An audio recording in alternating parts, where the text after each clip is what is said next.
the cry that no one hears. Welcome to Saints for Sleep, a peaceful refuge for your night. If you have come here tonight with a weary soul, if sleep eludes you like a frightened bird that will not rest upon your windowsill, I want you to know that you are not alone in this darkness. There are millions of hearts that, like yours, beat quietly in the shadows, searching for a little peace, for a moment of inner stillness that might allow them to rest beneath the weight they carry. Perhaps today was too long. Perhaps worry has wound itself through your mind like threads you cannot untangle. Perhaps there is an old ache that returns each night when the world grows silent, and there are no longer any distractions to keep it at bay. Whatever it is that brought you here tonight, whatever thorn you carry in your heart, I want to introduce you to someone who understands each one of your tears, someone who knew suffering in every form it takes, and who now, from the glory of heaven, intercedes for those who no longer know where to turn. This is Saints for Sleep. Tonight, we will walk together through the life of an extraordinary woman, a saint whom the Church calls the advocate of impossible causes, the one to whom millions of people entrust their most desperate troubles, their situations without remedy, their pain that seems beyond healing. Her name is Rita, and her story is a living testament that there is no darkness so deep that the love of God cannot illuminate it, no winter so bitter that it cannot bring forth a rose. But before we enter her story, I want you to do something for me. I want you to settle into your bed, to release the tension from your shoulders, to let your arms fall softly to your sides, and to allow your breath to grow slow and deep. You do not need to solve anything tonight. You do not need to find answers or make decisions. All you need to do is let these words carry you. Allow this ancient story to enfold you like a warm and gentle blanket, and trust that there is a saint in heaven who watches over you tonight with the same tenderness with which a mother watches over her sleeping child. Our story begins in a small village nestled among the hills of Umbria in the heart of Italy more than 600 years ago. The village was called Rocca Porina, little more than a handful of stone houses clinging to the slope of a mountain, surrounded by fields of olive trees and vineyards that stretched as far as the eye could see. The 14th century was drawing to a close, and life in those rural villages moved at the unhurried rhythm of the seasons, measured by the labor of the land, by the church bells that called the faithful to prayer, and by long nights lit only by the glow of candles and the warmth of the hearth. In one of those humble dwellings, built from the same grey stone as the mountain itself, lived a couple of peasants named Antonio Lotti and Amata Ferri. They were simple people, God-fearing, known throughout the countryside for their kindness, and for a singular calling they carried with great devotion. They were peacemakers. In that medieval Italy torn apart by the feuds of rival factions, where families clashed in vendettas that bled across generations, Antonio and Amata gave their days to mediation, to building bridges between those who hated one another, to reminding men that hatred only breeds more hatred, and that peace is the only path to a life worth living. But Antonio and Amata carried a quiet sorrow that no one could soothe. The years had passed one after another, and Amata's womb remained empty. They had prayed so long, had pleaded so often with the Lord to grant them a child, that they had lost count of the novenas offered, the candles lit before the Virgin's altar, the tears shed in silence when no one was watching. People in the village murmured with pity. Some even suggested that perhaps God had forgotten them, that perhaps they were not worthy of the blessing of parenthood. But Antonio and Amata would not stop believing. Each night, kneeling beside their bed, they lifted the same prayer with trembling but faithful voices, asking God to hear the cry of their hearts. Perhaps you too have known that kind of impossible waiting. Perhaps there is something in your life you have asked for so many times that you have lost count, a longing so deep you are almost ashamed to name it, a hope that has grown so distant it sometimes seems as though God is not listening. If so, I want you to know that Rita's story begins exactly there, in that place of exhausting, patient waiting, in that silence of God that seems to stretch without end. Because before Rita could be born, her parents had to walk through years of desert, years of asking why, years of clinging to a faith the world called foolish. And then, when Antonio and Amata had grown old, when their hair had turned white and their bodies had bent beneath the weight of years, when by any human measure there was no possibility left, God answered. A martyr, well past the age when such things are possible, discovered she was with child. The miracle they had pleaded for across decades had finally been given, not when they expected it, not when they had planned for it, but in the precise moment that God had chosen from all eternity. The news of the pregnancy rippled through the whole countryside with quiet wonder. People came from neighboring villages to see the elderly woman whose womb was swelling against all human logic, and Antonio received their congratulations with tears running freely down his face, repeating again and again that God never abandons those who trust in him, that his mercy is greater than our impatience, that his ways are mysterious but always, always good. On the 22nd of May in the year 1381, in that stone house in Roccaporena, a baby girl was born. They named her Margherita, though from the very beginning, everyone would know her by the tender diminutive, Rita. She was a small and fragile creature with dark eyes that seemed to take in the world with a wisdom that did not belong to her age, as though her soul already knew it had come into this world for something holy. Antonio and Amata held her in their weathered arms and wept with gratitude, because that little girl was not only their daughter. She was living proof that God listens, that God answers, that no cause is truly impossible when it is placed in his hands. The first days of Rita's life were marked by an extraordinary event that has been preserved by tradition with great reverence across the centuries. The story is told that, not long after her baptism, little Rita lay sleeping peacefully in a wicker basket, while her parents worked in the nearby fields. The afternoon sun fell warmly over the village. A gentle breeze stirred the branches of the trees, when something inexplicable began to unfold. A swarm of white bees, of a kind no one in the village had ever seen, descended from the sky and gathered around the basket where the child slept. But rather than sting her or disturb her rest, the bees moved in and out of her open lips with an almost reverent delicacy, depositing honey there, as though feeding her with the very sweetness of heaven. A farmhand passing nearby caught sight of the scene and ran in alarm to warn her parents, waving his arms to scatter the bees. What he did not know was that one of his arms bore an infected wound, a festering sore that no physician had been able to heal. As his hands moved through the swarm, the bees grazed him gently, and before his disbelieving eyes, the wound began to close until it had healed completely. The man fell to his knees, understanding that the child in that basket was no ordinary creature, that upon her rested a grace unlike any he had encountered, a divine favor that would accompany her all her days. Antonio and Amata arrived to find their daughter sleeping serenely, her lips bright with honey and a gentle smile upon her newborn face. The bees had dispersed as mysteriously as they had come, but the wonder of it would remain forever in the memory of the village.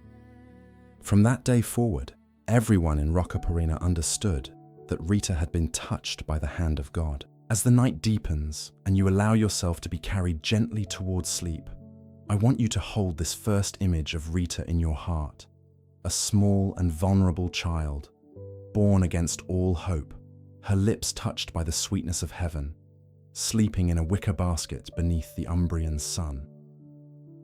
Because this is how God's greatest stories always begin, in smallness, in what the world calls impossible, in what human logic dismisses as absurd. Rita came into the world to remind us that God makes a specialty of the impossible, that his power shows itself precisely where our own strength runs out, that when every door has closed, he is still capable of opening paths we never could have imagined. If tonight you are carrying a cause the world calls hopeless, if there is something in your life you have stopped asking for because you no longer believe it can happen, I invite you to place it in the hands of this saint who has just been born into our story.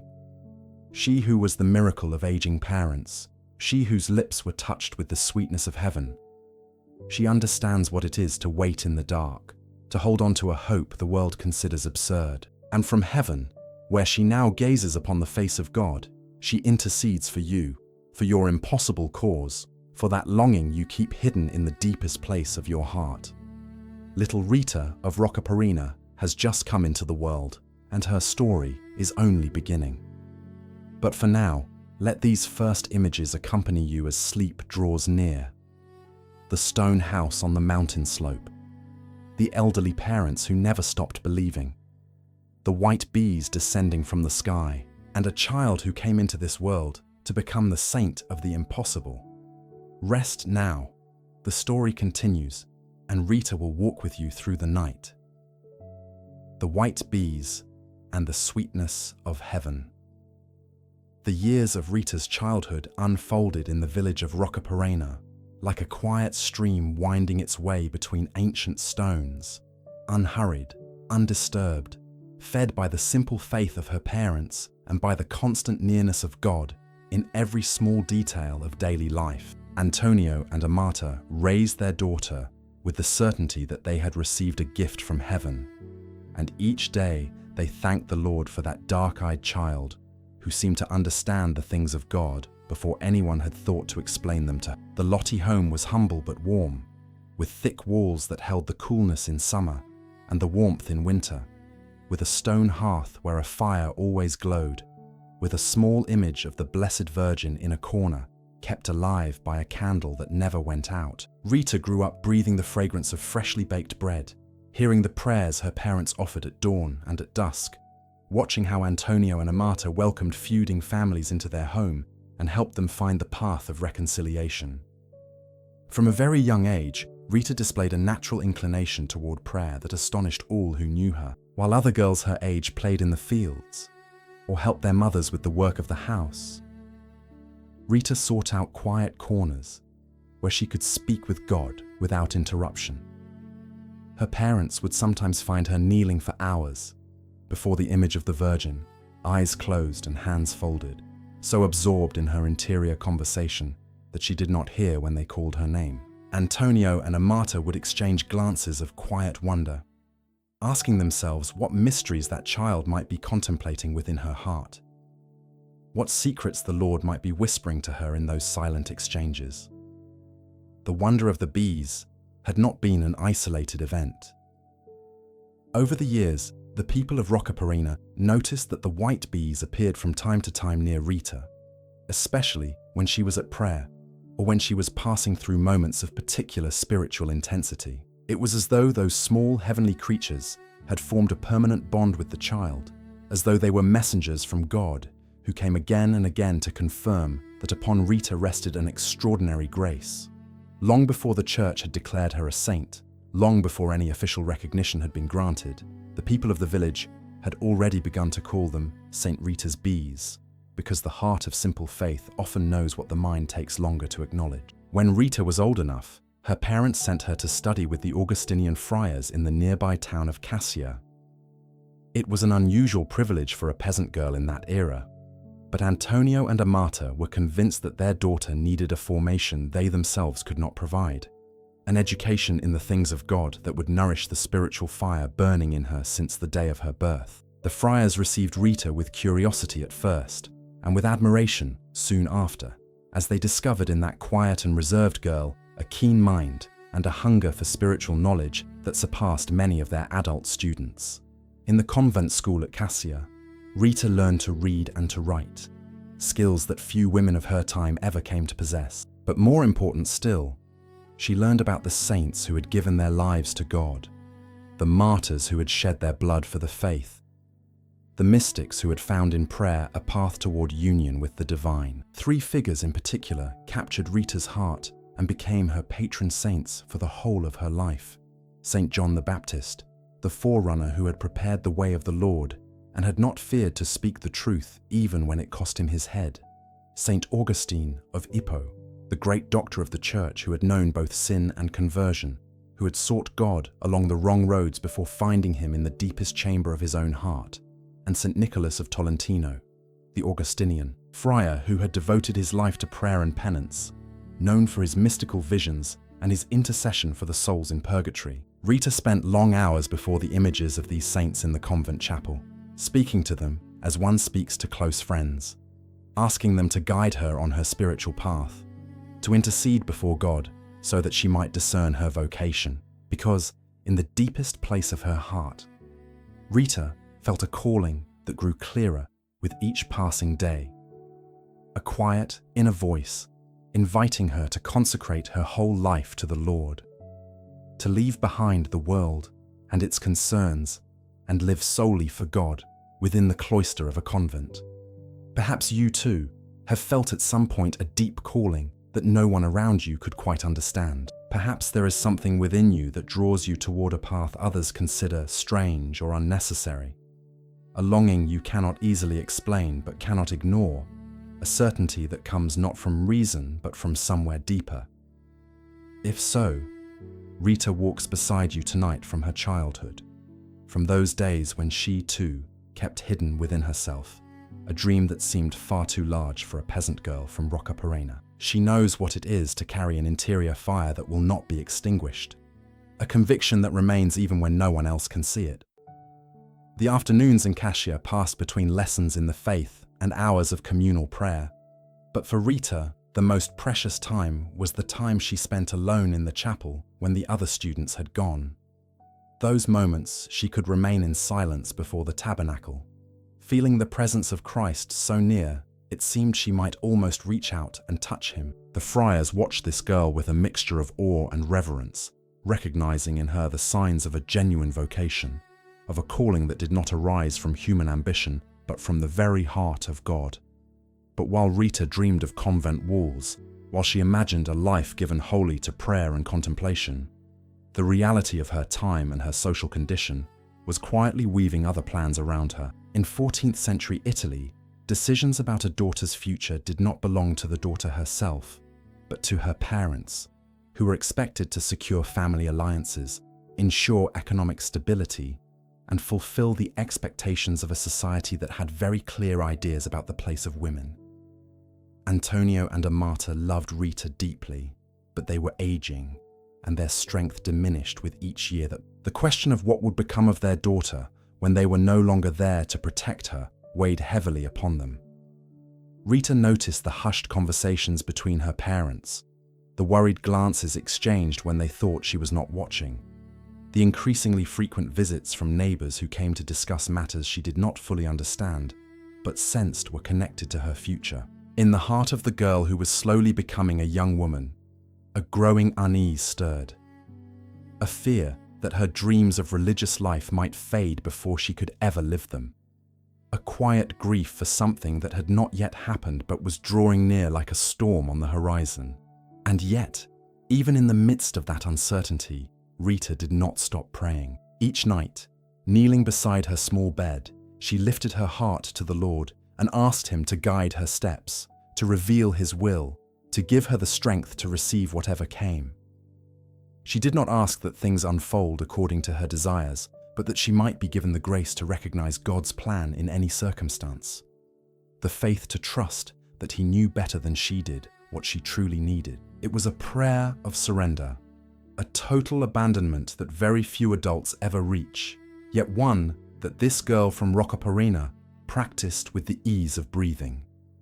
The white bees continued to appear from time to time, hovering near Rita as she walked the mountain paths, or settled to watch the evening light dissolve over the valley. She observed them with affection, as one looks upon old friends who come to remind you that you are not alone, that heaven is watching, that the sweetness deposited upon her lips when she was a newborn was still nourishing her spirit now as she faced the uncertainties of adolescence. The Augustinian friars of Cascia had taught her that God's will does not always reveal itself clearly or immediately, that sometimes we must walk in darkness, trusting that he will light each step at the right moment, that faith is not the absence of doubt, but the decision to keep going in spite of it. Rita kept these teachings like precious things, stored in the chambers of her heart, not yet knowing how much she would need them in the years to come, not yet imagining that her path toward God would pass through terrain she never would have chosen for herself.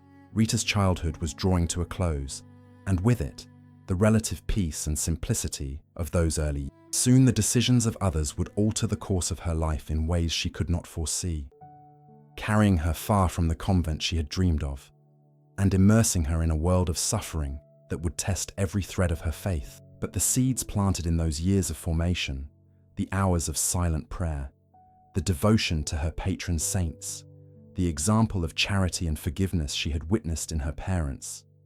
All of this would remain within her like an unshakable foundation upon which she would build a life of holiness the world still remembers more than 600 years later. Tonight, as sleep draws near and your breathing grows slower and deeper, let yourself rest in the image of that girl walking the paths of Umbria with white bees drifting gently around her. Think of the sweetness of heaven that touched her lips, of the simple faith she learned from her elderly parents, of the fire of calling that burned in her chest, even when the world had other plans. Rita of Roccaporena, the girl who dreamed of becoming a nun, did not yet know that God was preparing her for something far greater than a convent, something that would require of her a heroism that only grace can sustain. But that part of the story will come in time. For now, rest with the certainty that the bees of heaven watch over you as well, that the same sweetness that nourished Rita can soften whatever is bitter in your heart, that the God who heard the prayers of two elderly people in a forgotten village in Italy also hears yours in this quiet night. Little Rita is growing up, and soon she will face trials that will transform her life forever. But do not fear for her. The same God who sent the white bees will never abandon her. And do not fear for yourself, because that same God walks with you through this night, holding you even when you cannot feel it, loving you even when you doubt it. Close your eyes and let peace enfold you. Rita's story continues, and she walks beside you still. The marriage she did not choose. The year Rita turned 14, her parents called her one afternoon to tell her something that would change her life forever. Antonio and Amata had aged considerably in recent years, their bodies weakened by years of hard labor and the relentless passage of time, and the question of their daughter's future had become a quiet torment they could no longer set aside. In that society, a woman without the protection of a father or a husband was left exposed to dangers and hardships that Antonio and Amata could not bear to imagine for their only child. The decision had been made. Rita would marry a man from the village named Paulo Mancini. The words fell upon her like stones dropped from a great height. Everything she had dreamed, all those hours of prayer asking God to guide her toward religious life, all those conversations with her patron saints about her calling to the convent, all of it seemed to crumble in a single moment. She wanted to protest, wanted to explain to her parents that she felt a different calling, that her heart belonged to God and to God alone. But the words caught in her throat when she saw the pleading look on Antonio and Amata's faces, when she understood that this decision had not been made lightly but after many long, anguished nights of deliberation. Paulo Mancini was known throughout the countryside, but not for his virtues. He was a man of violent temper, prone to sudden rage, entangled in the factional conflicts that bled the region in those turbulent times. Rumors circulated that he had been involved in acts of violence, that he had enemies in several neighboring villages, that his past was marked by debts of blood that someone would eventually come to collect. Yet to Antonio and Amata, Paulo represented security, a strong man who could protect Rita when they were gone. Perhaps they could not see beyond that, or perhaps they chose not to. Rita spent the nights before her wedding weeping in silence, pressing her sorrow into her pillow so as not to wake her parents, asking God why he would allow her life to take so different a course from the one she had dreamed. But in the midst of that pain, something began to stir within her, a seed of acceptance that divine grace was quietly planting in her interior. The Augustinian friars had taught her that obedience to one's parents was also obedience to God, that sometimes the Lord asks us to walk paths we would never choose for ourselves, and that holiness does not depend upon our outward circumstances, but upon how we respond to them with faith and love.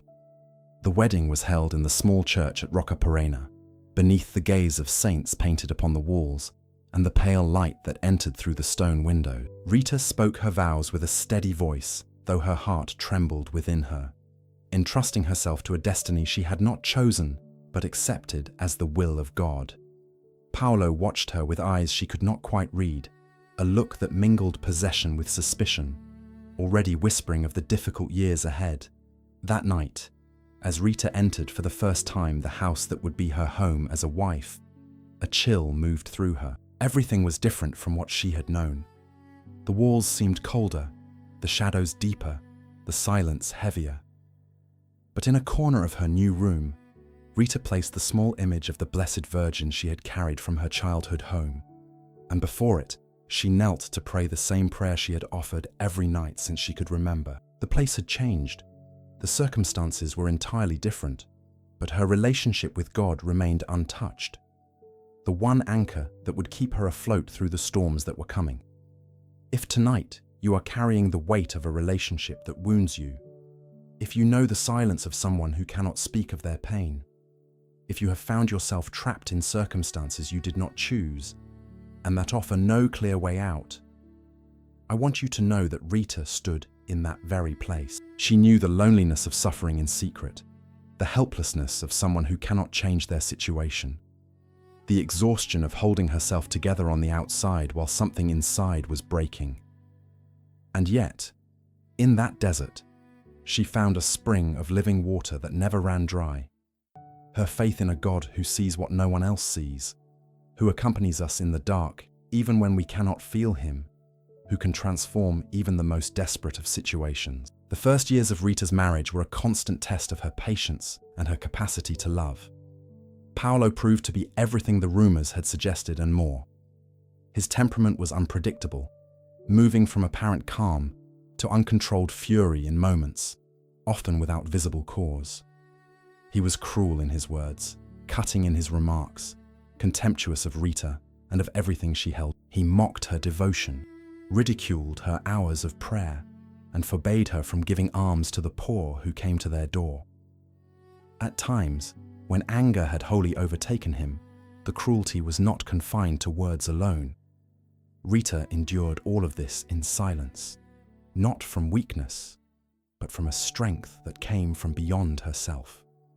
Every insult she received, she offered to God as a small gift. Every moment of cruelty, she transformed into an opportunity to practice the forgiveness that Christ had taught from the cross. She did not return evil for evil, did not answer aggression with aggression, did not feed the cycle of violence that was consuming so many families of her time. Instead, she answered cruelty with kindness, contempt with tenderness, darkness with a light that was soft but persistent, and that Paulo could not extinguish no matter how hard he tried. The nights were Rita's only refuge. When Paulo finally slept, she would rise in silence, kneel before her image of the Blessed Virgin, and allow her tears to flow freely as she told God everything she could tell no one else. Those nightly prayers became her salvation, the sacred space where she could be completely honest about her pain, where she could beg for strength to face another day, where she could pray for the conversion of the man who caused her such suffering, but to whom she had promised to love until death. The house she shared with Paulo stood along a road frequently traveled by beggars and wanderers seeking food or shelter. Despite her husband's prohibitions, Rita found ways to help those who came to her door. She hid bread beneath her clothing, kept provisions in corners where Paulo would not think to look, used the moments of his absence to feed the hungry. It was a small act of holy resistance, a way of keeping alive the flame of charity her parents had lit in her, of refusing to let her husband's cruelty turn her into someone she did not wish to be. The neighbors watched Rita with a mixture of admiration and sorrow. Everyone in Roccaporena knew Paulo's character, knew what happened behind those closed doors, but no one dared to intervene. And yet the way Rita bore her cross moved those who saw her. They never heard her complain. They never saw her face grow bitter or her heart grow hard. She always had a gentle word for whoever crossed her path, always found reasons to thank God, even in the midst of her suffering. The years passed, and Rita's patient love began to work its quiet effect upon Paulo's heart. At first, the changes were almost imperceptible. One fewer insult a day, a moment of stillness where there had always been storm, a glance that was not entirely hostile. Paulo did not understand this woman, who responded to cruelty with love, who prayed for him when he mistreated her, who refused to hate him, though she had every reason in the world to do so. Her goodness was like a mirror that showed him the ugliness of his own soul, And slowly, that reflection began to produce in him a restlessness he could not ignore. Rita never stopped praying for Paulo's conversion. Each night before sleep, she asked God to touch her husband's heart, to show him the path of peace, to free him from the hatred and violence consuming him from within. She did not pray for her own situation to improve, did not ask for her suffering to end. She prayed for his soul. It was an act of love so pure and selfless that it sought the good of the other, even when that other was causing her pain. If tonight there is someone in your life who has wounded you deeply, someone you find it hard to pray for because the hurt is still too fresh, the sorrow still too near, I want you to know that you are not alone in that struggle. Rita walked that road before you, and she knows how difficult it is to love the one who hurts you, to forgive the one who has broken your heart, to go on believing in the possibility of redemption when everything seems lost. She does not ask you to do this with your own strength, for she knows that is beyond any of us. She invites you to let the grace of God accomplish in you what you cannot accomplish in yourself, to trust that the same power that transformed Paulo's heart can transform any heart, including yours. Rita's marriage to Paulo lasted 18 long years. They were years of silent suffering, of love not returned, of hope held against all evidence. But they were also years of deep spiritual growth, of interior purification, of learning the true meaning of a love that sets no conditions. Rita entered that marriage as a girl who dreamed of the religious life. She emerged from it a woman forged in the fire of suffering, with a capacity to love and forgive that only God can give. But the story of Rita and Paulo does not end in tragedy. Something extraordinary was about to unfold, something that would bear witness to the power of persevering prayer and of a love that does not give up. Rest now, as the night deepens and sleep draws near. Rita watches over you from heaven. She who knew the pain of loving without being loved in return, of giving without receiving, of waiting without seeing results. She knows that waiting is hard, that God's silence can sometimes hurt more than any harsh word, that there are nights when faith seems so thin a thread we fear it might break. But she also knows that thread is far stronger than it appears, that God sustains those who trust in Him even when everything seems lost, that the final victory belongs to love. The story continues, and soon we will witness the miracle of a conversion that seemed impossible. The conversion of the stone heart. No one in Rocca Perenna would have placed their faith in the conversion of Paolo Mancini. He was a man too hardened, too deeply marked by violence, too thoroughly submerged in the power struggles and inherited feuds of generations past. His name evoked fear in those who knew him, and his reputation for cruelty spread across the countryside like a shadow that darkened everything it touched. And yet the persistent love of Rita was accomplishing what no human force ever could have. Slowly, steadily eroding the stone of his heart, opening fissures through which a light Paulo had never known was beginning, gently, to filter. The changes came gradually, almost imperceptibly at first. One evening, Paulo returned home after one of his nighttime outings, and instead of searching for reasons to argue or to wound Rita, he simply sat beside the fire in silence and watched her as she prayed. There was something in the peace of that woman that unsettled him, something in her ability to find consolation in prayer that he could not understand but secretly envied. His own life was a relentless chaos of grudges and unfinished vendettas, of enemies who watched his movements, and of an interior emptiness that no violent victory had ever managed to fill. Rita's life, by contrast, seemed to be sustained by something invisible but real, something that gave her the strength to smile even when he had given her every reason to weep. That night, for the first time in many years, Paulo did not insult Rita or treat her with contempt. He simply remained in silence, watching her, and when she finished her prayer and turned toward him, he saw in her eyes something he had never noticed before: the possibility of change. Rita said nothing, unwilling to disturb that fragile moment with words that might shatter it. She simply offered him the same gentle smile she had offered him thousands of times before, though he had never deserved it, and that smile fell upon Paulo's heart like a drop of water on dry stone. The days that followed brought more moments like that one. Paulo began to stay home more often, to avoid the gatherings with his old companions in the factions, to find reasons to step back from the confrontations that had once given his life its only sense of purpose.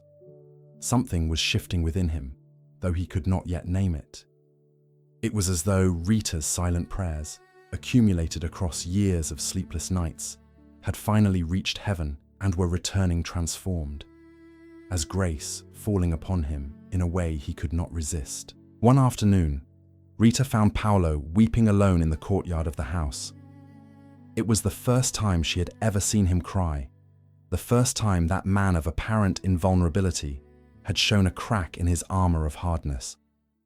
Rita approached quietly and sat beside him without asking anything, without demanding explanation, simply being present, as she had been present through all those long years of shared suffering. Paulo lifted his eyes to her, and in them she saw a mixture of shame and desperation that she recognized as the first step toward genuine conversion.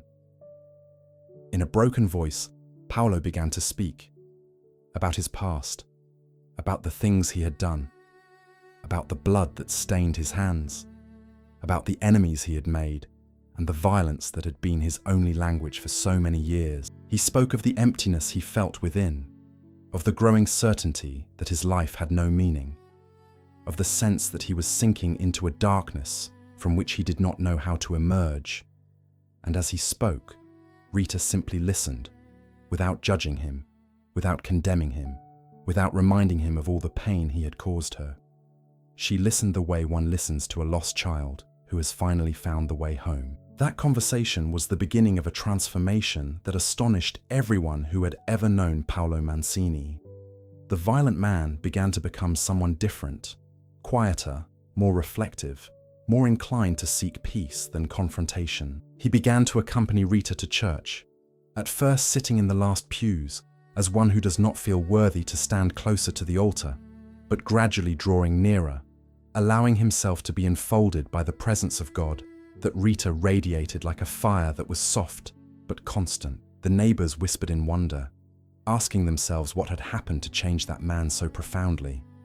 And the only explanation they could find was the unshakable faith of his wife, who had prayed for years for a miracle they were now watching unfold before their eyes. It was in those years of family peace that Rita and Paulo's 2 children were born. Twin boys they named Jacobo and Paolo Maria. For Rita, those children were an unexpected blessing, a gift from God that filled with light a home that had known so much darkness. Paulo, already transformed by the grace that had come to him through his wife's patient love, became a devoted father. One who played with his sons in the courtyard, who told them stories beside the fire, who took them walking along the mountain paths while showing them the beauty woven into God's creation. Perhaps the waiting for someone to change has seemed endless to you. Perhaps there is someone in your life you have prayed for across years without seeing any sign of movement. Someone whose heart seems as immovable as stone. Someone you have all but given up on. If so, tonight Rita reminds you that Paulo's conversion took many years to show itself. But the prayers she had offered in silence throughout all that time did not fall into emptiness. Each one was heard. Each one was kept in the heart of God. And when the moment came, all those prayers flowered together into a miracle that turned a violent man into a loving father. The years that followed were the happiest Rita had known up to that point. The house that had been the scene of so much suffering became a home where peace reigned, where children grew up hearing their parents pray, where love had triumphed over hatred against every expectation. Rita taught her sons the faith she had learned from her own parents, spoke to them of the saints who had accompanied her since childhood, showed them how to find God in the small things of each day, in the bread they shared with the poor, in the flowers that opened in springtime, in the silence of evening prayer. There is a story that tradition has carried gently across the centuries from those years, a small domestic miracle that reveals both Rita's charitable heart and the way God confirmed her goodness with quiet, supernatural signs. It is told that Paulo, though converted, still struggled at times against certain old habits, including his reluctance to allow Rita to give alms to the beggars who passed their door. One day, when Rita slipped out of the house with bread hidden beneath her cloak to bring to a family in need, Paulo stopped her at the threshold and demanded to know what she was carrying. Rita, caught unawares, could not find an answer, and Paulo pulled back the cloth that concealed the bread. But when the fabric fell open, in place of bread, he found a bouquet of fresh and fragrant roses, as though they had just been cut from a garden in heaven. Paulo stood speechless before the wonder of it, understanding that God himself was protecting the charity of his wife, that there are acts of love so pure, the heavens move to safeguard them. From that day forward, he never again prevented Rita from giving to the poor, and he himself began to take part in the works of charity she carried out, discovering that in giving to others, he found a peace that no earthly possession had ever brought him. The children grew strong and healthy, but Rita watched with quiet concern as she noticed in them the same seeds of violence that had once defined their father's family.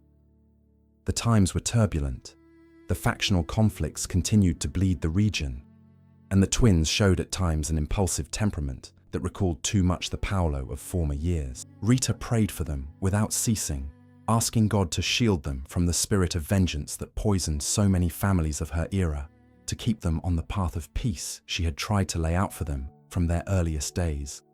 But the peace of that family was about to be broken. In the Italy of the 15th century, old feuds were not easily forgotten, and the ghosts of Paulo's past had not disappeared. They had only been waiting for the right moment to return. The enemies Paulo had made during his years of violence had not forgiven him, and though he had become a different man, to them he remained the same Paolo Mancini who had caused them pain and who owed a debt they intended to collect. The storm was approaching, and Rita, with that spiritual intuition that had accompanied her since birth, sensed that something terrible was drawing near. Her prayers grew more intense, her nights longer, her heart heavier with an anxiety she could not explain but felt growing within her each passing day.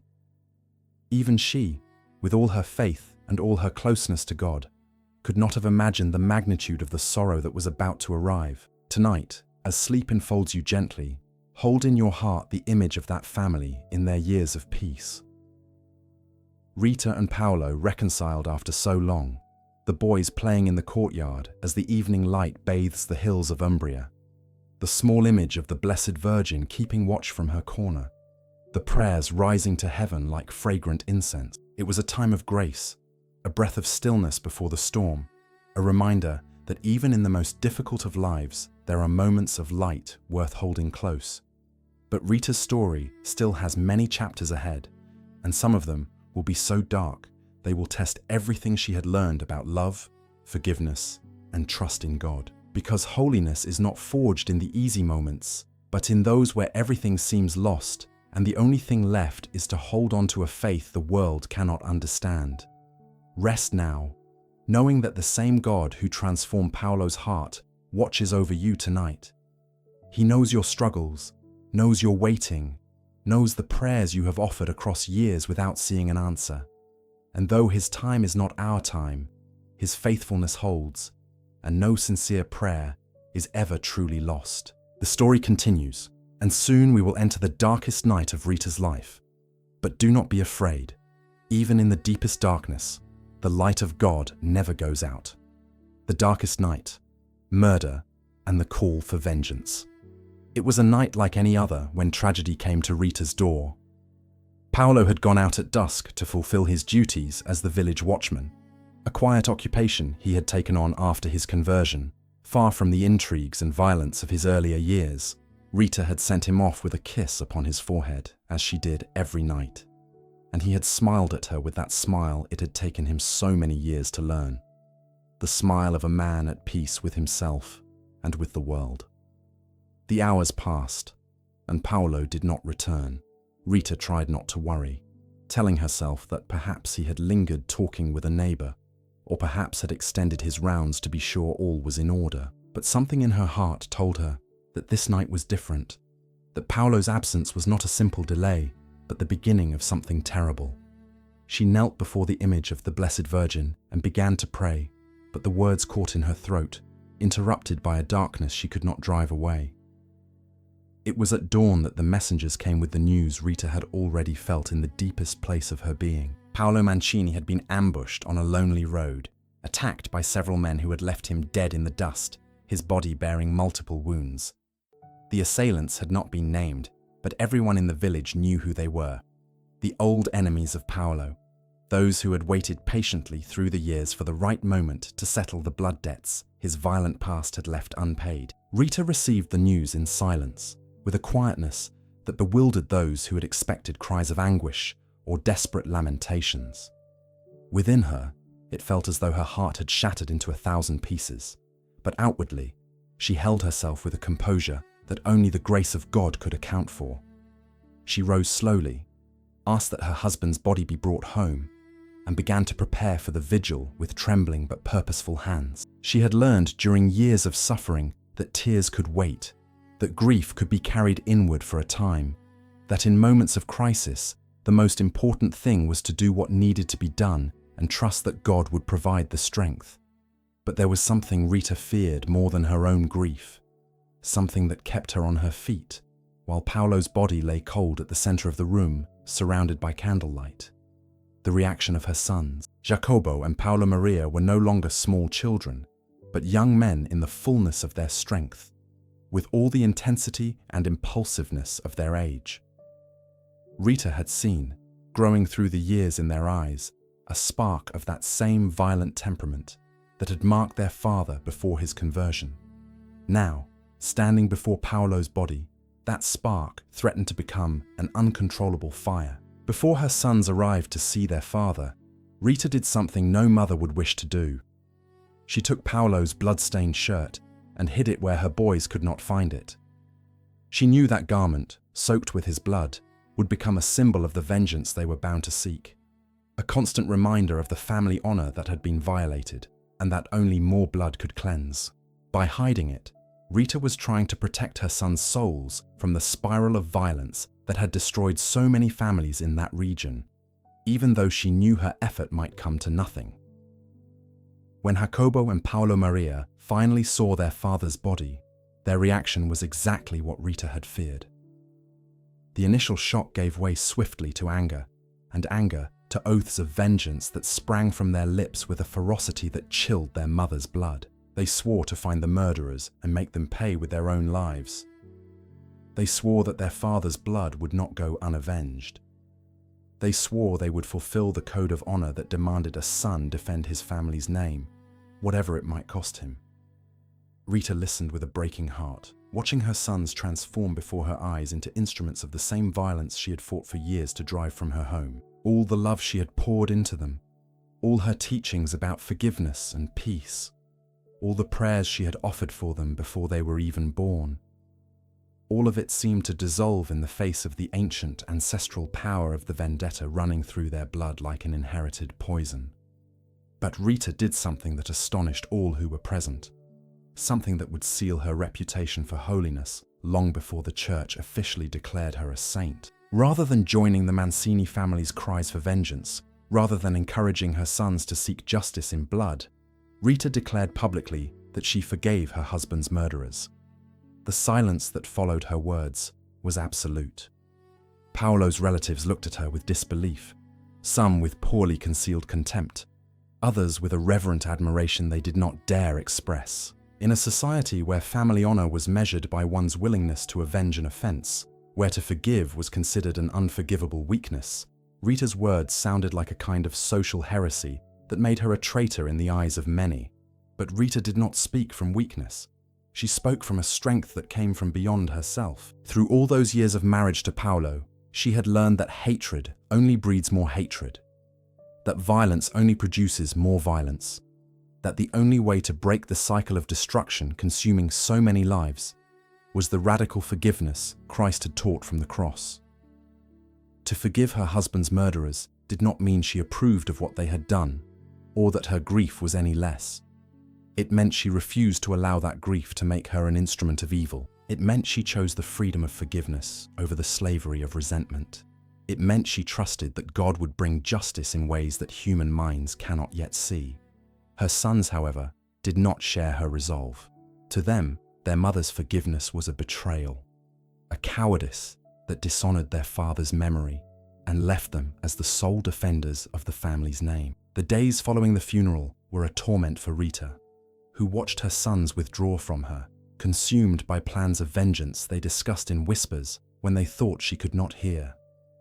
The house that had known years of peace became once more a place of tension and shadow. But this time the darkness came not from Paulo, but from her own children, her own flesh and blood, who now looked at her with eyes full of reproach. You are not alone in this darkness. Perhaps you too have known the loneliness of choosing forgiveness when everyone around you is demanding justice.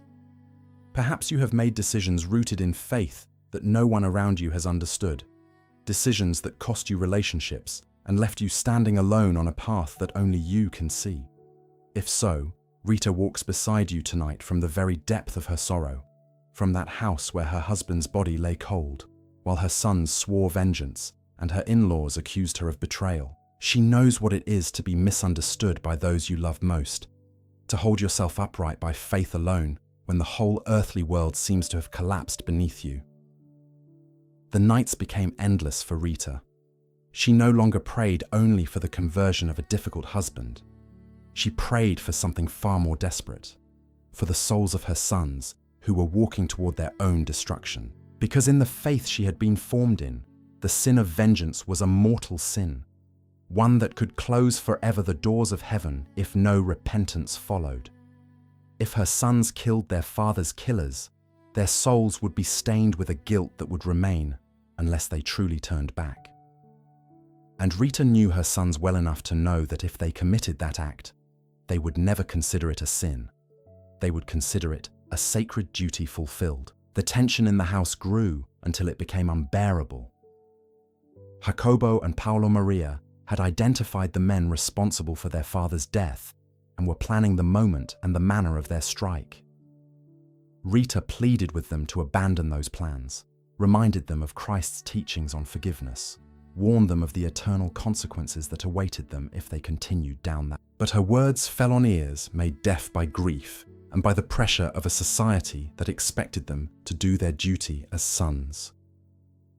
It was then that Rita made the most difficult and heroic decision of her entire life, a decision that would make her an example of supreme love for generations yet to come, a decision so radical that only a mother with an unshakable faith could have made it. But that part of the story deserves its own chapter, because there are prayers so deep, so anguished, so far beyond human logic, that they need space to be told with the reverence they are owed. Tonight, as sleep draws near, rest in the certainty that even in the darkest of nights, the light of faith does not go out. Rita lost her husband, watched her sons be consumed by hatred, was accused of betrayal by her own family, and still she did not stop believing, did not stop praying, did not stop loving. Her story reminds us that holiness is not for those who never suffer, but for those who suffer and still choose love. The next chapter will carry us to the hardest moment of Rita's life, to the most costly prayer a human heart can offer. But for now, rest. The night deepens, and Rita watches over you from heaven. She who knew every form of grief and transformed them all into a path toward God. The hardest prayer, the children who were called home. There are prayers that only God can hear, because no human ear could bear their weight. There are supplications so anguished that words can scarcely contain them. So deep they rise from a place within the soul that normally remains sealed, protected from all contact with the outer world. The prayer Rita offered in those nights of anguish belongs to that order of impossible petitions, of entreaties that only a love taken to its absolute limit can form. The weeks that followed Paulo's death were the darkest of Rita's life. She watched her sons slowly consumed by hatred, observed them planning in secret the murder of their father's enemies, noticed how each passing day they withdrew further from her and from everything she had tried to give them. The house had become a silent battlefield, where glances communicated more than words, where every shared meal was an exercise in restrained tension, where Rita reached desperately for her sons' hearts while they built walls ever higher around themselves. One night, when the full moon cast its silver light over the hills of Umbria, Rita could not sleep. She rose from her bed, walked to the small chapel she had created in a corner of the house, and knelt before the crucifix she had contemplated through so many years of suffering. Tears ran down her face as she gazed at the image of Christ crowned with thorns, the one who had forgiven his executioners from the cross, the one who had given his life so that humanity might be saved. And then, in the depth of that night of prayer, Rita spoke the most difficult words a mother can speak. She asked God to take her sons home before they could commit the sin of vengeance. She begged him to receive them while they were still in a state of grace, before they could stain their souls with blood, before they could close forever the doors of heaven with an act they would never have the chance to repent of. If tonight these words are difficult to understand, you are not alone. For centuries, Christians have sat with this moment in Rita's life, trying to comprehend how a mother could ask such a thing. But to understand it, one must enter into Rita's profound faith, into her absolute certainty that eternal life is infinitely more precious than earthly life, that the destiny of the soul outweighs any temporal suffering. Rita did not ask for her sons' deaths out of a lack of love, but precisely out of an excess of it. She loved their souls more than she loved having them beside her. She loved their eternal salvation more than she loved her own happiness as a mother. It was the logic of the gospel carried to its uttermost conclusion. Rita had been formed in suffering for decades, and her faith had reached a purity that few saints achieve in an entire lifetime. To entrust her children to God in this way, to love them so completely that she released even the most basic maternal desire to keep them safe in this world, was an act of surrender so total that only grace can explain it. The nights that followed that prayer were a torment for Rita. Each time she saw her sons, each time she heard their voices or felt their presence in the house, her heart was torn between the maternal love that longed to hold them close forever and the spiritual love that had already placed them entirely in God's hands. She prayed without ceasing, asking for the strength to remain in that surrender, asking God to act according to his infinite wisdom, asking the Blessed Virgin to accompany her through a sorrow no other mother could fully understand. And then, not many weeks after that night of prayer, an illness spread through the region. It moved quickly, sparing neither rich nor poor, neither young nor old. Many families in Roccaperena and the surrounding villages lost those they loved in those dark days, and death became a constant presence moving through every home like a quiet shadow. Jacobo and Paolo Maria fell ill, almost at the same time. Rita cared for them day and night, barely sleeping, applying every remedy she knew, praying without pause beside their beds. But in the deepest place of her heart, she knew that this illness was the answer to her prayer, that God was acting to save her sons' souls in the most painful and yet most merciful way he could. The days of illness were also days of transformation, pulled away from their plans of vengeance by the weakness of their bodies, forced to remain in bed while their mother cared for them with a tenderness they had refused to receive for weeks. Jacobo and Paolo Maria began to soften. The nearness of death has the power to place things in true perspective, to reveal what really matters when everything else falls away. And those young men who had been so filled with hatred began to see their situation with different eyes. It was in those final days that the miracle Rita had prayed for with greater urgency than anything else, more urgently than any prayer for their physical recovery, came to pass, the miracle of their hearts turning back. One after the other, Jacobo and Paolo Maria called their mother to their bedside and asked her to forgive them. They confessed that they had been wrong, that vengeance would not bring their father back, that the hatred had done nothing to harm their father's killers and everything to poison their own souls. They promised her that if they recovered, they would abandon their plans of violence and live according to the teachings she had given them from their earliest days. Rita wept as she received these words, her tears a complex mixture of grief and relief, of imminent loss and spiritual victory. She knew her sons would not recover. She felt it in the deepest place of her being as a mother. But she also knew they would die at peace with God, that their souls would be safe, that the most difficult prayer of her life had been heard, answered in the most merciful way possible. Jacobo died first, holding his mother's hand as she whispered the prayers for the dying, peace upon his face that had not been there in life. Hours later, Paolo Maria followed his brother, also reconciled with God, also freed from the weight of hatred that had threatened to destroy his soul. Rita laid them out with her own hands, kissed their cold foreheads, and thanked God through her tears for the grace of seeing them die in a state of grace. There are prayers that no one else but you and God will ever know. Petitions that seem impossible to speak aloud. Sacrifices that only an infinite love can comprehend. If tonight you are holding a decision that is tearing you apart, if you find yourself at a crossroads where every path seems to cost you something precious, if you have had to choose between painful options, knowing that any road forward will take something from you, then Rita accompanies you from the very depths of her human experience. She knows what it is to love so deeply that love hurts, to desire another's good even when that good undoes you, to trust in God when God is asking things the world would call impossible. After the death of her sons, Rita was left completely alone. In the space of a few months, she had lost her husband and her two only children. The whole family she had built across the years of her marriage. The house that had been the scene of so much love and so much sorrow was now empty and silent, inhabited only by the memories of those who would not return. The neighbors looked at her with a mixture of compassion and quiet awe, wondering how this woman could still be standing after so much loss, where she found the strength to rise each morning when everything she had loved had been taken from her. But Rita was not truly alone. She never had been. The same God who had walked with her through the difficult years of her marriage, who had heard her prayers for Paulo's conversion, who had received her sons at just the right moment to save their souls, that God was still present in every breath she drew, in every dawn, in every moment of silence where she could hear his voice whispering that everything had a purpose, that suffering was not the end of the story, that there was a plan she could not yet see, but that was good.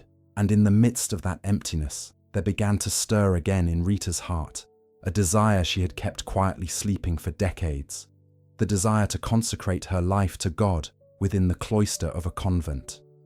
Now that there was no husband to care for, no children to raise, no earthly bonds holding her to the world, perhaps the moment had finally come to follow the calling she had felt since girlhood, to answer the voice that had never truly gone silent. But the road to the convent would not be easy. New obstacles, new rejections, new trials were waiting for Rita in the next chapter of her life, and only a miracle would open the doors that every human effort had kept firmly closed. Tonight, as sleep gently enfolds you, rest in the certainty that God hears even the most impossible prayers, even those we can barely form into words, even those the world would call madness. Rita entrusted to God what was most precious to her, trusting that he knew better than she did what her children truly needed, and God honored that trust in the most painful and yet most merciful way imaginable. If tonight there is something you need to release, something you are holding too tightly because you fear losing it, something God may be asking you to open your hands and surrender, place it in Rita's hands. She who let go of everything, who kept nothing for herself, who trusted to the very outermost limit of what a human heart can bear. Let her carry your burden before the throne of God with the same unshakable faith with which she once offered her own sons. The night deepens, and Rita's story continues. Soon we will see how God opened paths where none existed, how the impossible became possible, how the woman who had lost everything finally found the home she had dreamed of since her childhood. Rest now. Rita watches over you. The closed doors of the convent. When the period of mourning for her sons had come to its end, Rita made the decision that had been quietly ripening within her through all those long nights of solitude. She would go to the Augustinian monastery of St. Mary Magdalene in Cascia and ask to be received as a religious. She was 36 years old, an age considered advanced in that era, but her body was still strong and her spirit stronger still, refined by decades of suffering that had purified her soul the way fire purifies gold. With a heart full of hope, Rita walked the few kilometers that separated Roccaporena from Cascia, along the same path she had traveled as a girl when she went to study with the Augustinian friars, passing the same olive groves, the same grey stones that had witnessed her childhood.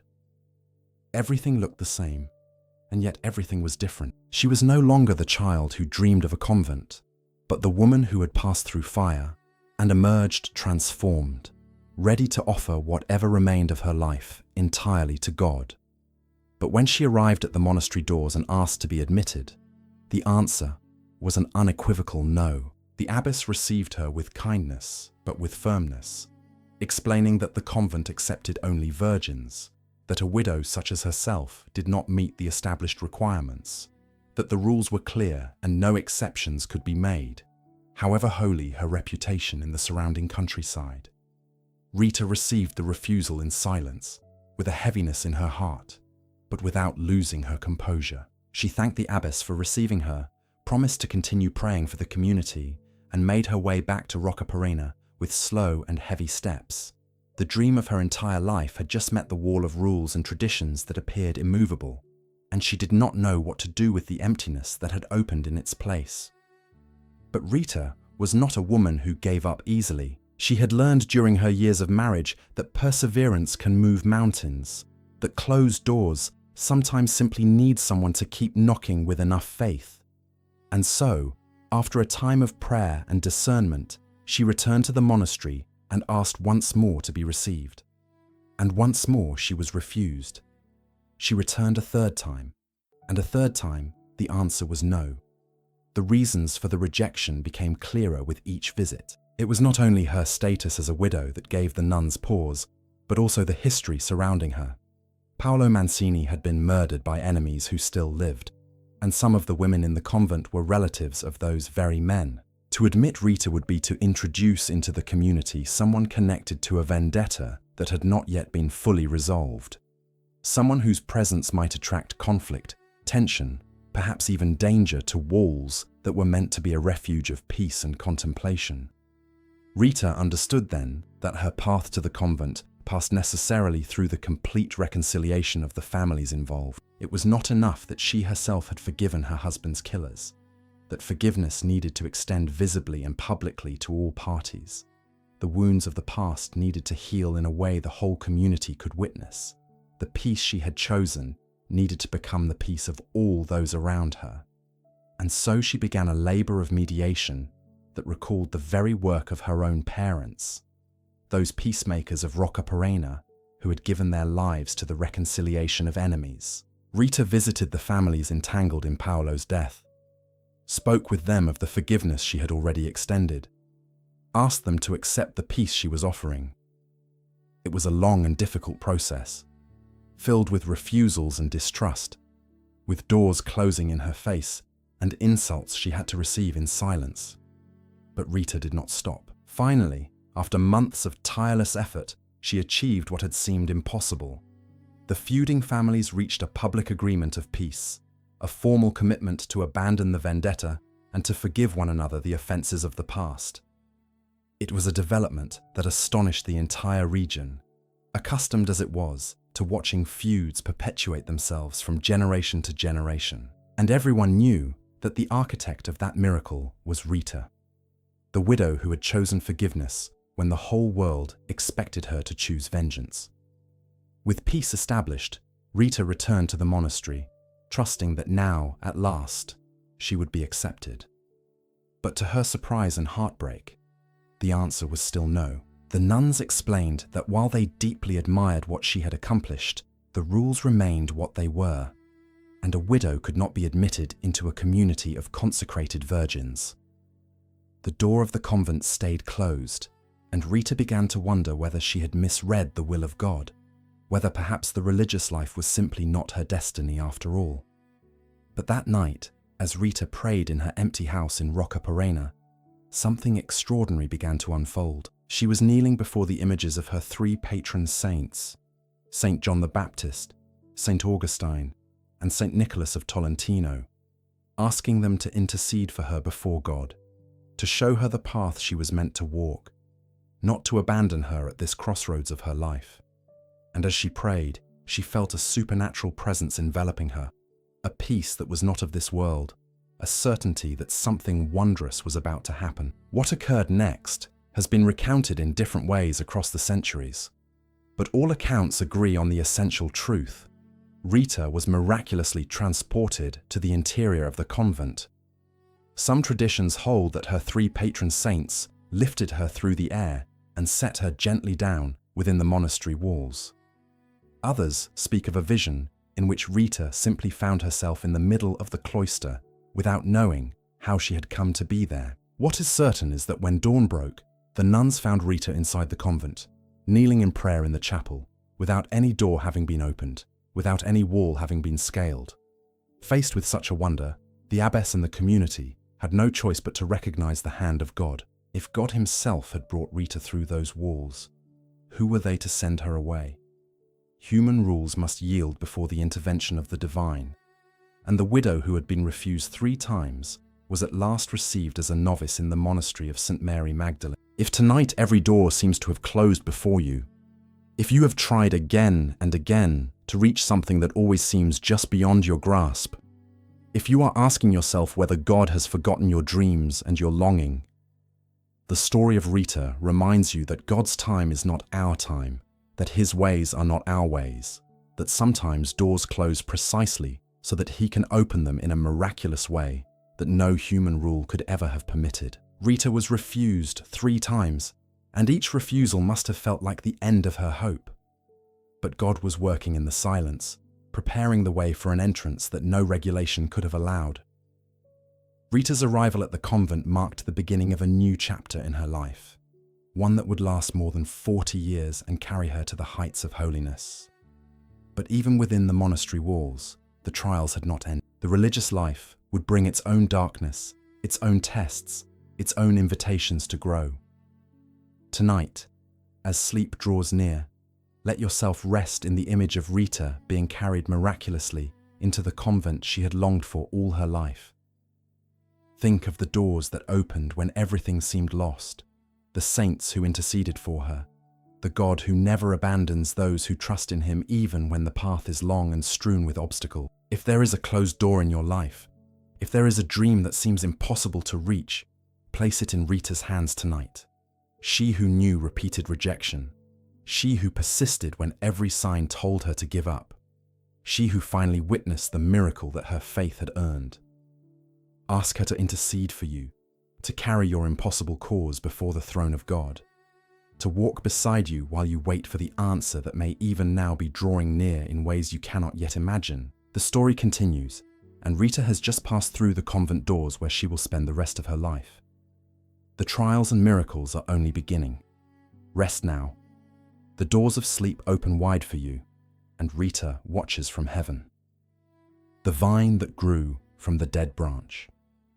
The first days of Rita's life in the convent of St. Mary Magdalene were a mingling of deep joy and difficult adjustment. After 36 years of living in the world, married, raising children, navigating all the complexities of family life, Rita had to learn an entirely different way of existing. The strict schedule of communal prayer, the silence that filled the corridors, the complete obedience owed to the abbess, the surrender of any personal will.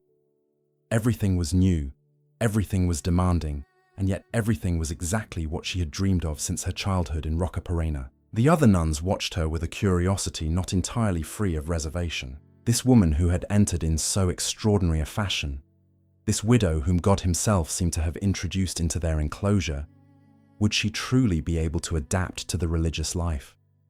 Would she not miss the freedoms of the world, the bonds of family, the small comforts of a home she could call her own? Some of the elder sisters remembered having seen Rita as a girl when she came to study with the Augustinian friars, and wondered whether a vocation formed in childhood could have survived. The abbess, in particular, wished to be certain that Rita's faith was genuine, that her desire for religious life was not simply an escape from the grief she had endured, but a true and lasting call from God. And so she decided to put her to a test of a rather singular kind, one that might seem designed to discourage. She summoned Rita to her cell and gave her an unusual instruction. She was to take a dry and completely lifeless log, plant it in the convent garden and water it every day until it flowered. Rita accepted the instruction without a word of protest. She took the log the abbess gave her, planted it in a corner of the garden, and began to water it each day with the same faithfulness with which she prayed her prayers. The other nuns watched with a mixture of pity and quiet admiration, wondering how long she would persevere in that pointless task, when she would finally accept that she was tending something that would never bear fruit. But Rita did not ask herself those questions. For her, the abbess's instruction was the will of God expressed through her superior, and to obey that will was her only duty. It did not matter whether the task made sense from a human point of view. What mattered was the disposition of her heart, the total surrender, the trust that God is capable of bringing forth life even from what appears wholly and irreversibly dead. Each morning, after the dawn prayers, Rita walked to the corner of the garden where she had planted the log and watered it with fresh water. Each afternoon, after the evening office, she returned and watered it again. Each night, before retiring to her cell, she passed by it and murmured words of hope over it, as though the log could hear her, as though her words were seeds that would one day find their way to germination. Days became weeks, and weeks became months. The log remained exactly as dry and lifeless as it had been from the beginning, without showing the faintest sign of life. The nuns, who had at first observed Rita with curiosity, began gradually to ignore what they had come to regard as a mild eccentricity, perhaps a quiet penance assigned by the abbess, perhaps some particular trial designed for the newest member of their community. But Rita did not waver. She continued to water the log with the same faith she had brought on the very first day, with the same quiet certainty that God had a purpose for that apparently futile obedience. And then one day, a miracle arrived. One of the nuns passing by that corner of the garden stopped with a cry of astonishment. From the dry log, the very same log that had been dead for months, small green shoots were pushing through. Within days, those shoots had become branches. The branches had clothed themselves in leaves, and before long, what had been a lifeless piece of wood had become a flourishing grapevine climbing the convent wall, heavy with clusters of sweet grapes, as though it had been alive and growing all its life. News of the miracle spread quickly through the convent and beyond its walls. The vine of Saint Rita, as it came to be called, became a symbol of what faithful, obedient love can accomplish, of how God can bring forth life from what the world has written off as dead, of how perseverance in prayer and obedience can give rise to wonders that defy every human expectation. The abbess, who had designed that test perhaps half hoping Rita might falter, or at least question the wisdom of what she had been asked to do, acknowledged with humility that she had witnessed a divine intervention.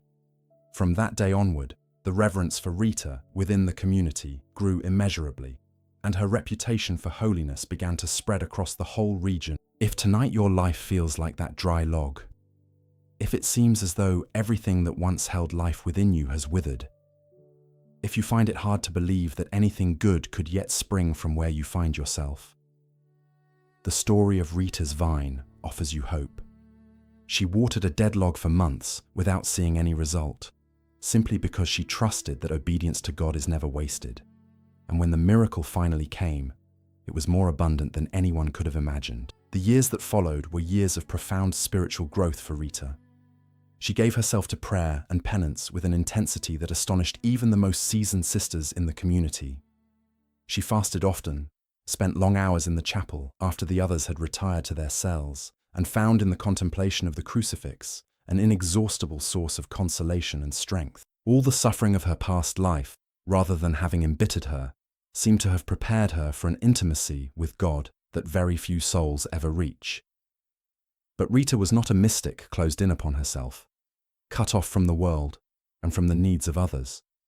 On the contrary, together with her fellow sisters, she took active part in works of charity outside the convent walls, visiting the sick, caring for the elderly, feeding the poor. Rita brought to these tasks the same compassion she had shown throughout her years of marriage, when she had hidden bread beneath her clothing to bring to the beggars who came to her door.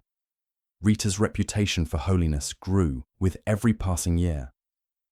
People began making their way to the convent seeking her intercession, bringing her their troubles, asking her to pray for their intentions, entrusting to her care the situations they no longer knew how to carry alone. And Rita received them all with the same unhurried patience, listened to their stories with quiet attentiveness, and promised to carry their petitions before God in her hours of prayer. The years became decades, and Rita was gradually becoming one of the most revered figures not only within the convent, but throughout the entire region. Yet she remained deeply humble, always considering herself the last among the sisters, the least deserving of any recognition. When anyone praised her holiness, she would lower her eyes and answer that all the merit belonged to God, that she was nothing more than an imperfect instrument in the hands of the divine artist. Tonight, as sleep enfolds you, think of that vine that grew from the dead log in the garden of the convent at Cascia.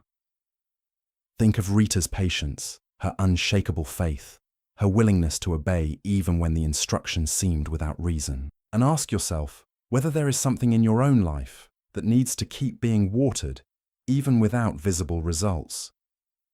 Some seed you have planted that seems not to grow, some dream you have quietly set aside because the ground appeared too dry to yield anything. God can bring vines from dead wood. He can make deserts flower. He can bring forth life where everything seems lost. But he often asks for our cooperation, our perseverance, our faith sustained through time, even when we see no sign of progress. Rita teaches us that faithful obedience is always honored, that no act of faith is ever wasted, that the miracle may come in the moment we least expect it. Rita's story continues, and soon we will arrive at the moment of the stigma, the mark of love that would bind her forever to Christ crucified. But for now, rest in the peace of knowing that the same God who made a vine grow from dead wood is at work in your life in ways you may not yet be able to see. Close your eyes. The night deepens, and Rita watches over you from the eternal garden of heaven, where vines never wither and fruit is always abundant. The thorn upon her brow, the stigma of love. More than a decade had passed since Rita entered miraculously into the convent of St. Mary Magdalene, when the event occurred that would mark her life and her body forever. It was the year 1428, and Rita was now close to 50 years of age. Though her spirit seemed younger and more ardent than ever, inflamed by a love for Christ that deepened with every day of prayer and contemplation. During that season, a series of Lenten sermons was being given in Cascia, and the friars who preached spoke with particular intensity about the passion of Christ, about the sufferings the Lord had endured out of love for humanity, about the wounds in his sacred body, about the crown of thorns that had torn into his brow. Rita attended these sermons with her heart burning, feeling each word as though it entered directly into her soul, identifying herself ever more deeply with the suffering Christ she had contemplated upon the crucifix since her earliest childhood.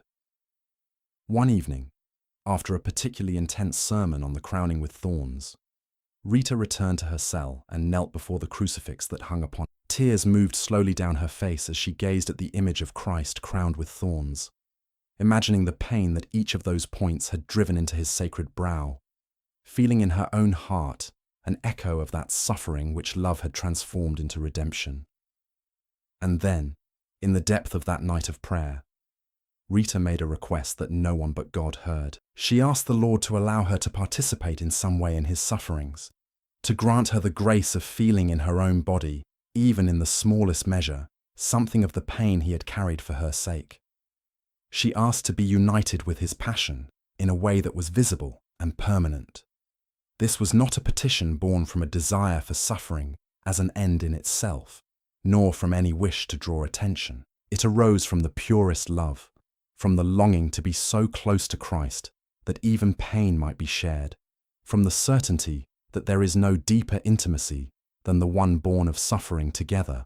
What happened next has been recorded by witnesses and preserved in the documents of her canonization process. As Rita prayed with her eyes fixed upon the crucifix, one of the thorns from Christ's crown appeared to separate itself and fly toward her, embedding itself deeply in her brow. The pain was intense, so intense that Rita fell to the floor of her cell. But within that pain, there was also an inexplicable joy, the certainty that her prayer had been heard, that she now carried in her body a visible mark of her union with Christ, crucified. When the other nuns came to her cell, drawn by the sound of her fall, they found Rita lying on the floor with a deep wound in her brow from which blood was flowing. They tried to tend to it, applied ointments and cloth, but the wound would not close. In the days that followed, the most skilled physicians of the region were called to examine her, but none could explain what had caused that wound or why it resisted every treatment. As time passed, it became clear that the wound was a stigma, a supernatural mark that Christ had impressed upon Rita's body in response to her prayer. The wound would remain open for the next 15 years until the very day of her death, causing her constant pain that she offered each day to God as a small share in the sufferings of Calvary. But the stigma brought with it a consequence that made Rita's life more difficult still. From the wound came an unpleasant odor, so strong that the other nuns could scarcely remain near her without distress. Rita, who had always participated actively in the communal life of the convent, found herself increasingly confined to her cell, set apart from her sisters by the condition that her wound produced. It was a form of isolation she accepted with humility, understanding that even this rejection was part of her participation in the Passion of Christ, who had himself been despised and set apart from men. There are wounds we carry that no one can see, marks upon the soul that make us feel different, set apart, misunderstood in our pain. If tonight you know that particular kind of loneliness, if there is something you bear that separates you from others, something that no one quite understands, then Rita accompanies you from the quiet of her cell in Cascia. She knows what it is to carry something that keeps you at a distance from the world, to suffer in silence while life continues around you without pausing to notice. She knows that there are sufferings that cannot be explained, that make no sense from a human perspective, and that only love can transform into an offering. The years of the stigma were years of deepening for Rita. Confined for much of the time to her cell, she gave herself to hours of contemplative prayer, reaching states of union with God that few mystics have ever known. Visions, moments of mystical ecstasy, experiences of direct communion with Christ became increasingly frequent. And though Rita never spoke of these experiences publicly, those who knew her could see in her face a light that did not belong to this world. There was, however, one occasion when the stigma disappeared temporarily, and that occasion tells us much about both the supernatural nature of the wound and the depth of Rita's humility. In the year 1450, a jubilee was announced in Rome, and Rita expressed her wish to make the pilgrimage to the Eternal City to obtain the special indulgences the Pope had granted. But the convent authorities were concerned. How could Rita travel with that visible wound in her brow, drawing the attention of all she met, risking the kind of premature veneration that was not yet appropriate? Rita understood their concern and brought it before God in prayer. And miraculously, the wound closed for the entire duration of the pilgrimage, allowing her to travel to Rome as any ordinary nun might, without drawing attention, without becoming an object of unsought devotion. When she returned to Cascia, the stigma reappeared exactly as it had been before, resuming its course of pain and its particular condition until the very end of her life.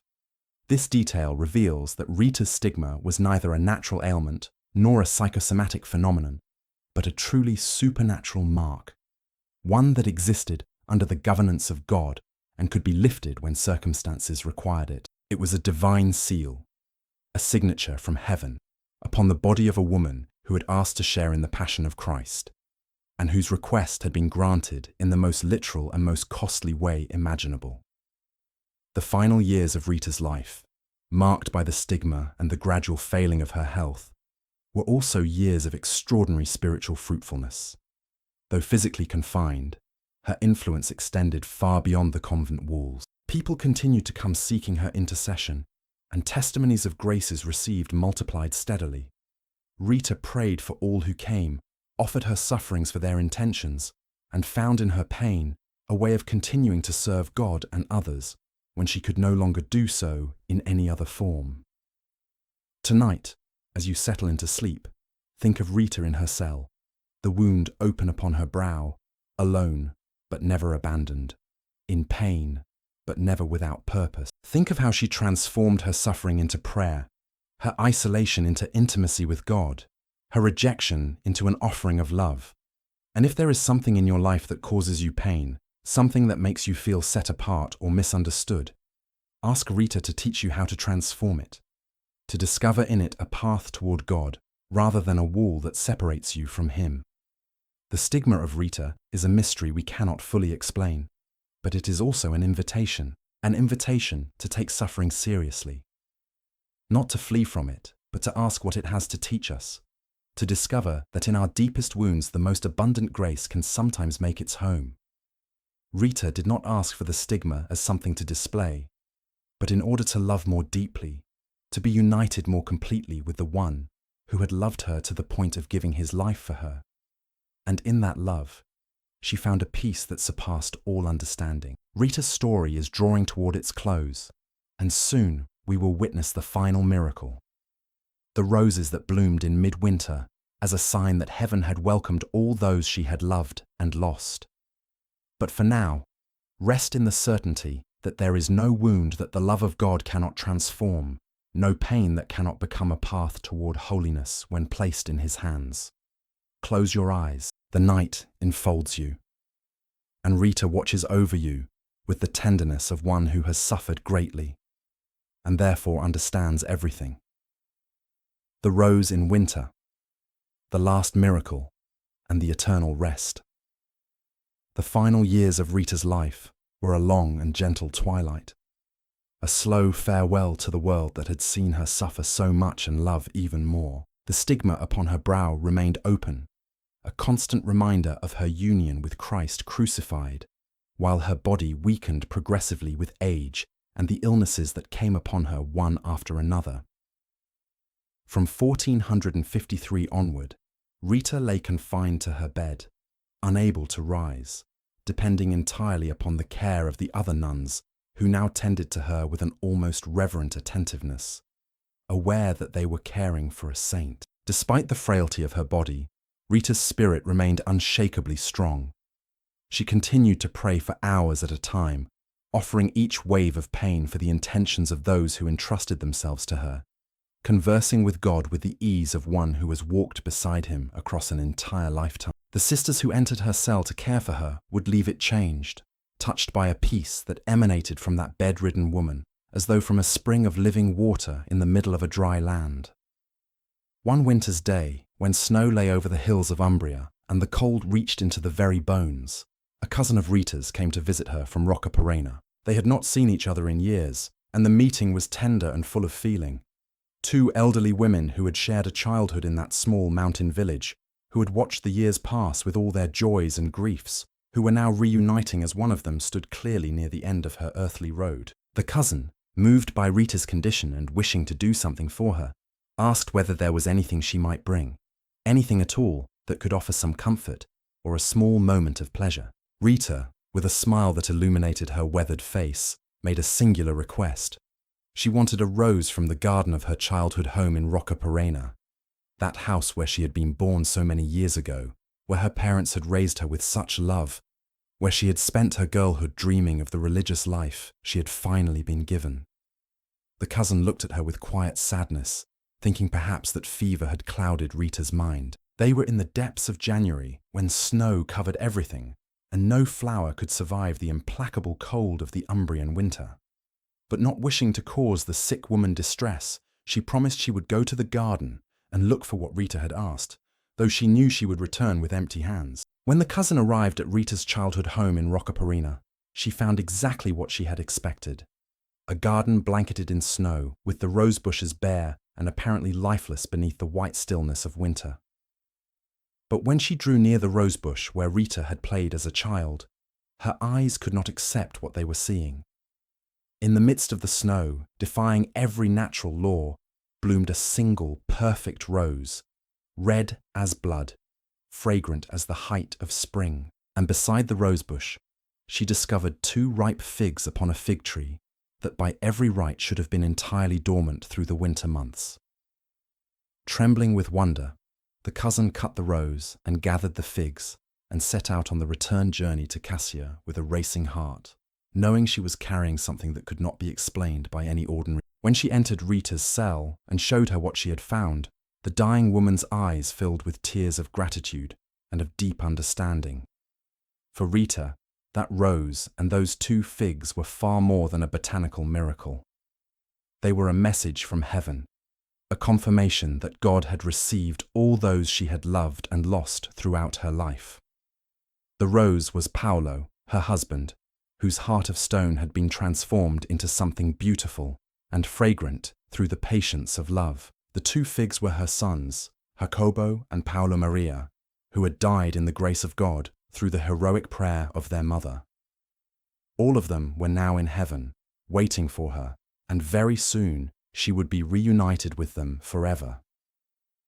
News of the miracle of the rose spread quickly through the entire region. People came to the convent to see Rita, to draw near to her, to ask her blessing before she departed from this world. The cell of the dying woman became a place of quiet pilgrimage, and the nuns took turns managing the steady flow of those who wished to be in the presence of this woman, whom God had so visibly made his own. In the night between the 21st and 22nd of May in the year 1457, the eve of the very day on which Rita had been born 76 years before, something extraordinary occurred. The bells of the convent began to ring on their own, without any human hand to move them, filling the night with a sound that seemed to descend from the sky itself. The nuns ran to Rita's cell and found her at peace, her eyes closed, a gentle smile upon her lips. She had gone home to the Father on the same day she had first come into the world, closing the perfect circle of a life given entirely to love. But the wonders did not end with her death. From Rita's body there began to emanate a sweet and penetrating fragrance, like fresh roses, that filled her cell and drifted through the corridors of the convent. The wound of the stigma, which had remained open and malodorous for 15 years, was transformed into a luminous mark that seemed to glow with a light of its own. Rita's body showed none of the ordinary signs of death, but remained as though simply sleeping, as though waiting for the moment to wake into eternal life. The nuns, overwhelmed by so many signs, decided not to bury Rita's body, but to preserve it for the veneration of the faithful. Across the centuries that followed, the body remained incorrupt, resisting the passage of time in a way that defied every natural explanation. Today, more than 500 years after her death, the body of Saint Rita can still be seen in the Basilica that bears her name in Cascia, a silent witness to the fact that there are mysteries beyond what science can measure and that faith alone can embrace. Rita's canonization took time, as the processes of the Church often do, but her fame for holiness never diminished. She was beatified in 1627 by Pope Urban VIII and finally canonized on the 24th of May in the year 1900, in the midst of a holy year, by Pope Leo XIII. From that day forward, Saint Rita of Cascia has been venerated throughout the Catholic world as the patron saint of impossible causes, the advocate of desperate cases, the intercessor of those who no longer know where to turn. Tonight, as sleep finally draws you inward, I want to leave you with the image of that rose blooming in the snow of the garden in Roccaparina. Because in a sense, that rose is you. You, in the midst of the winter of your difficulties, flowering against all logic, surviving the storms that should have broken you, bearing witness to a strength greater than your own that sustains your life when everything else gives way. If tonight you carry a cause the world calls impossible, if there is something in your life that seems as dead as a rosebush in midwinter, place it in the hands of Saint Rita. She who saw vines grow from dead wood and roses bloom through snow knows that for God, nothing is truly impossible. She who endured a marriage of violence and transformed it into love, who lost her sons and entrusted them to God to save their souls, who was refused 3 times at the convent door before entering by miracle. She understands what it is to wait when hope seems absurd. May Saint Rita of Cascia watch over your sleep tonight with the same tenderness with which she watched over the sleep of her children. May her intercession accompany you in all your difficult causes, in the desperate ones, in the ones the world has abandoned. May her example inspire you to keep believing when everything seems lost, to keep loving when the world gives you every reason to turn away, to keep hoping when reason says there is no point. The night has come to its end, and with it this story of sorrow transformed into grace, of thorns becoming roses, of the impossible made possible by the love of God. Saint Rita has walked with you through these hours, from her miraculous birth in Rocca Perenna to her fragrant death in the convent at Cascia. And now she leaves you to rest with the certainty that you are never alone, that there are always saints in heaven who intercede for you, that the same God who cared for Rita cares for you with that same infinite, unhurried love. May the peace that Rita found after so much suffering be your peace tonight. May the rest she now enjoys in the presence of God prepare you for the deep and healing rest your body and soul need. May the roses that bloomed in her life bloom also in yours, even now, even here, even in what looks like snow and darkness. This has been Saints for Sleep. Close your eyes, surrender your burdens, and rest in His peace. Amen. Return soon for more stories that heal the soul.